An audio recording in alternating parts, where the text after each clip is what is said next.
এবং জনগণের পক্ষে সাংবাদিকতা এবং সংবাদ মাধ্যম এবং তাদের কর্মীরা যারা আছেন সাংবাদিকরা, আমরা সকলে সমন্বিতভাবে কাজ করব। এই জেলা শহর বা উপজেলা শহরের সাংবাদিকদের দিকে তাকাই, তাদের আসলে সুনির্দিষ্ট কোনো বেতন কাঠামো নাই। তারা মাস শেষে তারা বেতনটাও পান না। তো তাদেরকে নির্ভরশীল হয়ে থাকতে হয়, মুখাপেক্ষী হয়ে থাকতে হয়। এই যে মুখাপেক্ষী হয়ে থাকাটা, সেটাও কিন্তু স্বাধীন সাংবাদিকতার ক্ষেত্রে একটা ব্যাঘাত তৈরি করে। যদি জেলা পর্যায়ের কোনো সাংবাদিককে কোনো রাজনৈতিক নেতার কাছে অথবা কোনো প্রতিষ্ঠানের কাছে মুখাপেক্ষী থেকে তার জীবন চালাতে হয়, তাহলে সংবাদ প্রকাশের সময়টাতেও তাকে কিন্তু সেই রাজনৈতিক দল বা নেতা বা সেই যে প্রতিষ্ঠান, তাদের মতো করে সংবাদ পরিবেশনের এক ধরনের মনস্তাত্ত্বিক চাপের মধ্য দিয়ে তাদেরকে যেতে হয়। তো সেই জায়গাটাতে একটা পরিবর্তন দরকার। যে যারা আসলে গণমাধ্যমের মালিকেরা আছেন, তারা তাদের যারা কর্মীরা আছেন, সংবাদকর্মী যারা আছেন, সাংবাদিক আছেন, তাদের জীবন চালাতে পারেন মর্যাদা সম্পন্ন, পারিশ্রমিক এবং সম্মানী, যাতে মাসিক ভিত্তিতে এটা তাদের হাতে পৌঁছানো হয়, সে ধরনের উদ্যোগ গ্রহণ করা প্রয়োজন। এবং এই জায়গাটাতে অন্য অনেকগুলো প্রতিষ্ঠান আছে যে জায়গাটাতে যদি বেতন না দেওয়া হয়, তাহলে তারা এটা আইনগত প্রতিকার পান।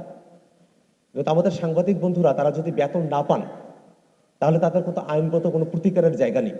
তা আমরা জাতীয় নাগরিক পার্টি মনে করি যে আমাদের সাংবাদিক বন্ধুগণ তাদের যে বেতন কাঠামো, সেটা থেকে যদি তারা বঞ্চিত হন, তাহলে তারা আইনগত উপায় একটা প্রতিকার তারা পাবেন, সে ধরনের ব্যবস্থা করার দিকে আমাদেরকে যেতে হবে। আমরা বাংলাদেশের যে সংবাদ মাধ্যম, তার ভিতরগত যে রাজনীতি, সেই সম্পর্কে আমরা অনেকেই হয়তো জানি, আমার একটু জানাশোনাটা কম। কিন্তু সংবাদ মাধ্যমের ভিতরের যে রাজনীতি, যেখানে কারো কোনো সংবাদ কিভাবে পরিবেশন করা হবে না হবে, প্রত্যেকটা হাউজের আলাদা আলাদা পলিসি, এবং তারা নিজেদের মতো করে সেখানে লোকজনকে রিক্রুট করে থাকেন, সেই জায়গাটাতে খুব বড় ধরনের কিছু সিন্ডিকেট কাজ করে।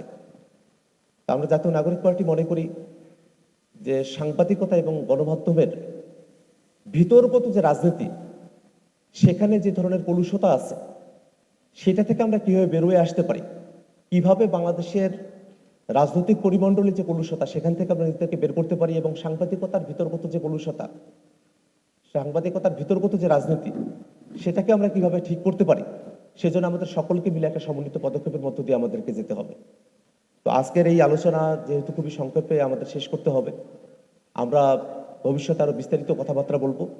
কিন্তু দিন শেষে এই বাংলাদেশটাকে যদি আমাদের গঠন করতে হয়, গণতান্ত্রিক পথে উত্তরণ করতে হয়, স্বাধীন সাংবাদিকতা, প্রোপাগান্ডাবিহীন নৈর্ভিত্তিক এবং নিরপেক্ষ জায়গা থেকে সাংবাদিকতা, গুজব অপতথ্যের বিরুদ্ধে দাঁড়ানো এবং জনগণের পক্ষে সাংবাদিকতা, গণমানুষের মাধ্যম হিসেবেও গণমাধ্যমের ভূমিকা পালন করার যে দিকগুলো আছে, সেই দিকে রাজনৈতিক দলগুলো এবং সংবাদ মাধ্যম এবং তাদের কর্মীরা যারা আছেন, সাংবাদিকরা, আমরা সকলে সমন্বিতভাবে কাজ করব, এই প্রত্যাশা রেখে আমি আমার বক্তব্য এখানে শেষ করছি। আসসালামু আলাইকুম।